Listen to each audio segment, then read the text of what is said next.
Kuliah Kerja Nyata Mandiri Siklus ketiga. Assalamualaikum warahmatullahi wabarakatuh. Perkenalkan, nama saya Angke Gayantri dengan NIM 18220030.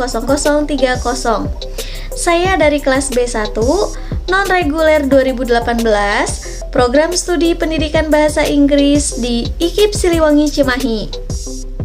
Di sini, saya sebagai mahasiswa yang sedang melaksanakan kegiatan kuliah kerja nyata mandiri pada siklus ketiga yang akan mulai dilaksanakan pada tanggal 16 Agustus 2021 sampai dengan 21 Agustus 2021.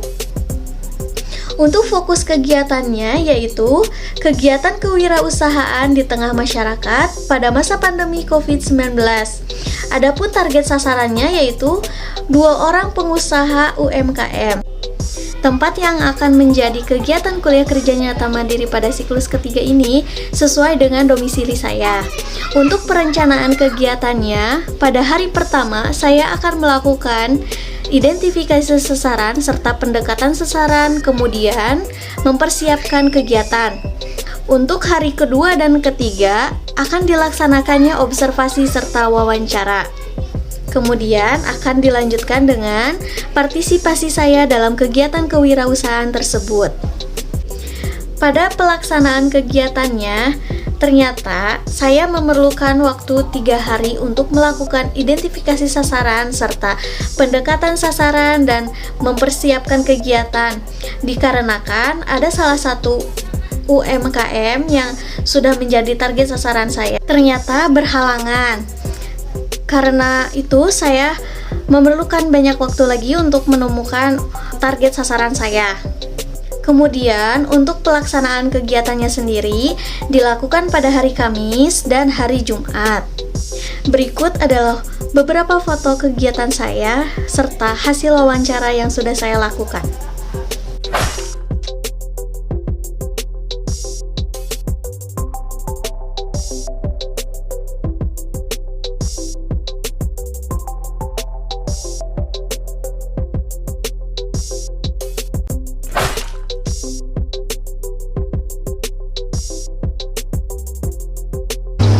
Assalamualaikum Bu. Perkenalkan, nama saya Angke Gayantri. Saya dari IKIP Siliwangi, program studi pendidikan bahasa Inggris. Di sini saya sedang melaksanakan kegiatan kuliah kerja nyata mandiri pada siklus ketiga. Di sini saya ingin meminta izin untuk melakukan wawancara serta partisipasi saya dalam kegiatan usaha ibu. Apakah boleh? Kita lanjutkan dulu dalam wawancara ya. Untuk pertanyaan pertama, usaha ibu sendiri ini udah berdirinya dari tahun berapa ya? Kurang lebih dari tahun 2017. Iya. Kalau produknya sendiri Banyak macam-macam cemilan, makanan kering, dari asin, manis, banyak lah pokoknya.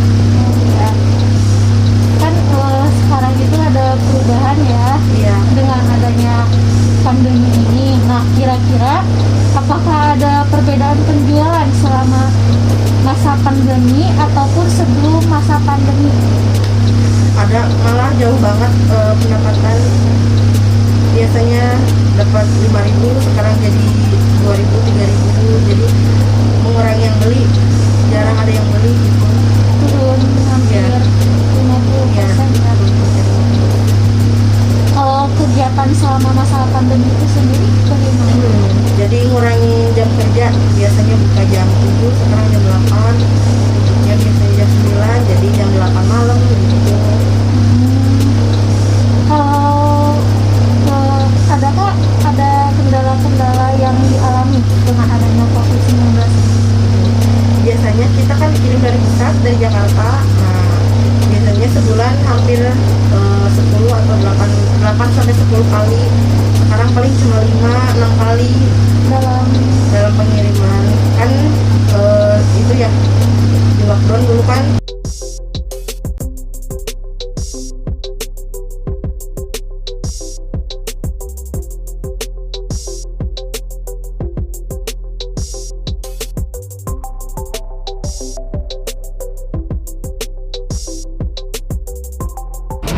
Selamat pagi Pak.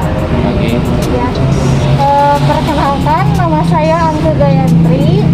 Saya dari IKIP Siliwangi, program studi pendidikan bahasa Inggris, sedang melaksanakan kegiatan kuliah kerja nyata mandiri pada siklus ketiga. Di sini saya ingin meminta izin untuk melakukan wawancara, apakah boleh? Silakan. Oh ya. Untuk pertanyaan pertama mungkin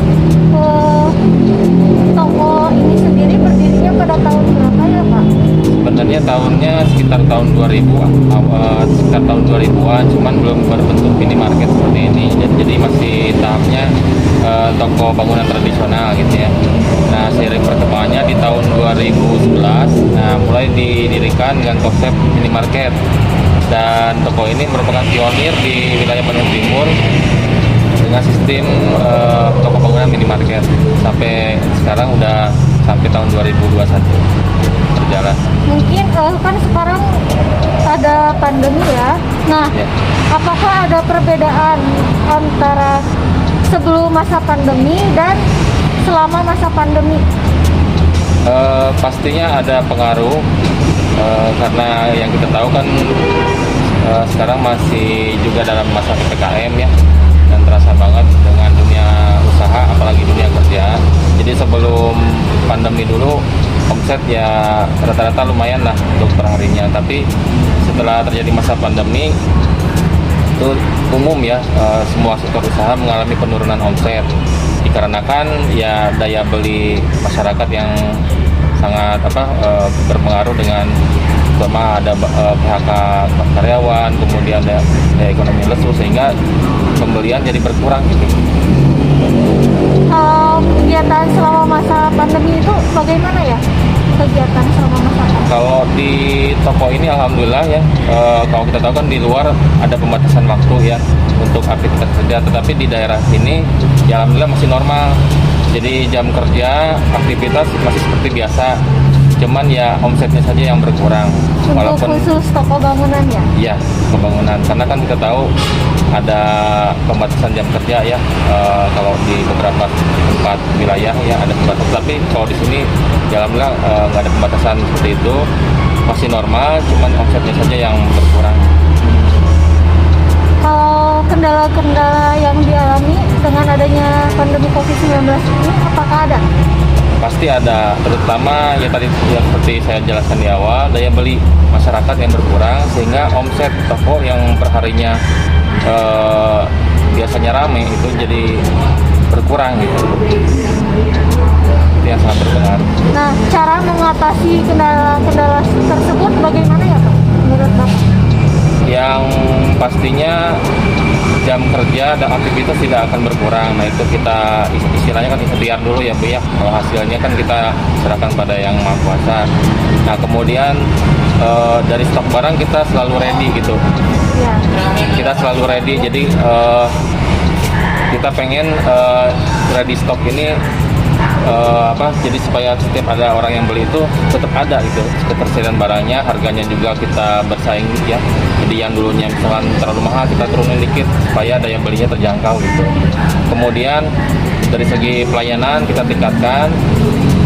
Jadi setiap ada yang beli itu yang masuk ke toko itu kita optimalkan supaya bisa ada terjadi closing gitu. Jadi jangan sampai ada orang yang masuk itu jadi batal atau gimana ya, kita minimalkan seperti itu. Jadi kita maksimalkan konsumen yang datang, kemudian kita lakukan penawaran. Itu kan dia beli keramik nih, kita tawarin juga catnya atau yang lainnya yang berhubungan dengan pembangunan rumah mereka seperti itu. Mungkin untuk wawancaranya cukup sekian Pak. Sebelumnya Ya, saya ucapkan terima kasih ya. Sama-sama Bu. Assalamualaikum. Salam.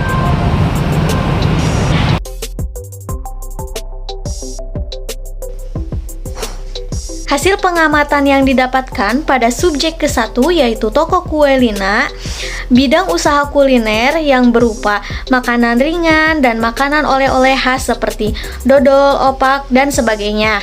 Makanan yang ada tidak diproduksi secara langsung.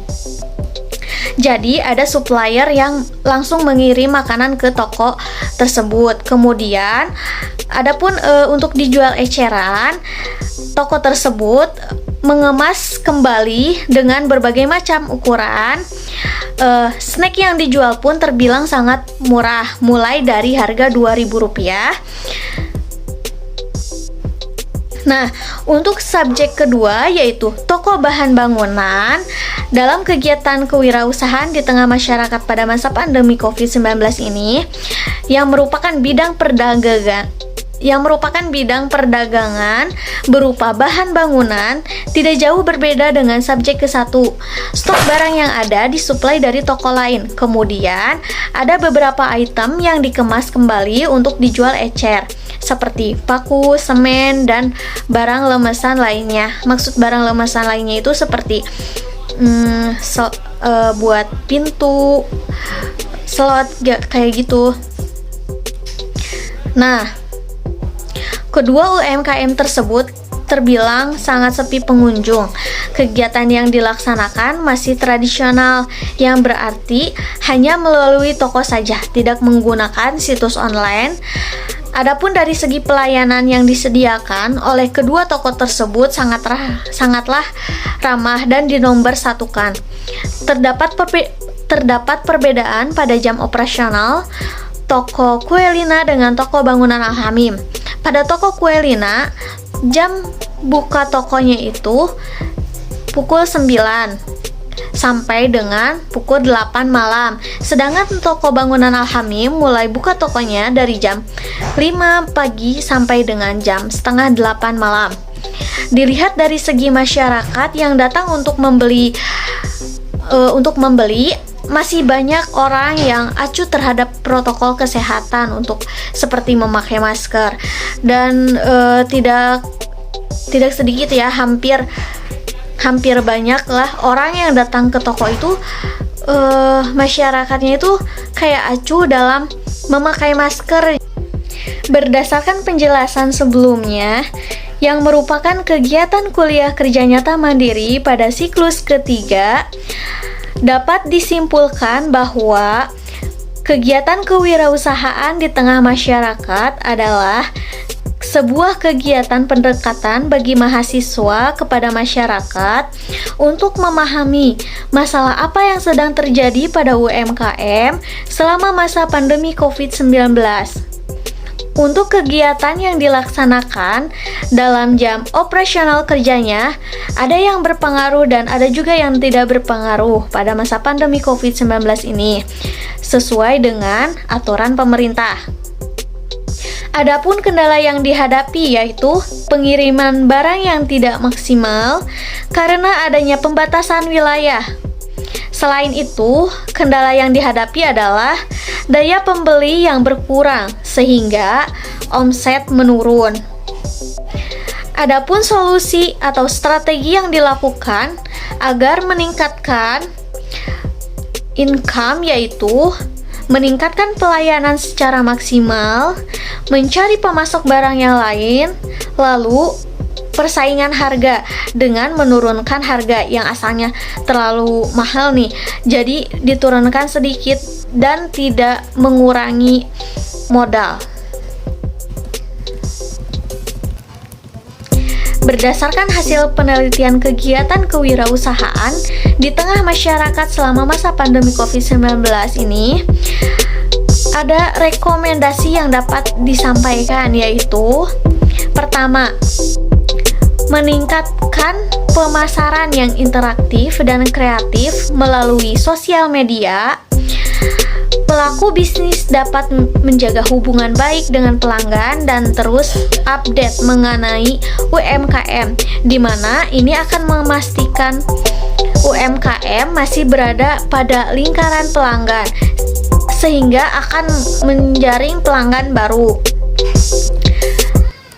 Kemudian, kerjasama dengan pihak layanan pesan antar atau bisa disebut juga dengan delivery dapat menjadi solusi pemasaran pada masa pandemi COVID-19 ini. Dan yang terakhir, membuat kemasan menjadi unik dan menarik.